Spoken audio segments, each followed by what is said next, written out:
How to replace the USB dongle cable. Before you begin, remove the speaker mesh and display panel.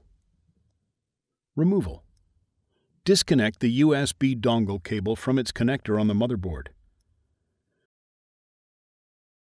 Lift the USB dongle cable out of its rubber cradle on the motherboard EMI shielding.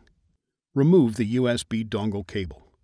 Note, you may be able to remove the USB dongle cable following these same steps before removing the display panel, but it would be difficult to replace it without the display panel removed. Replacement. Place the USB dongle cable into its rubber cradle on the motherboard EMI shielding. Connect the USB dongle cable to its connector on the motherboard.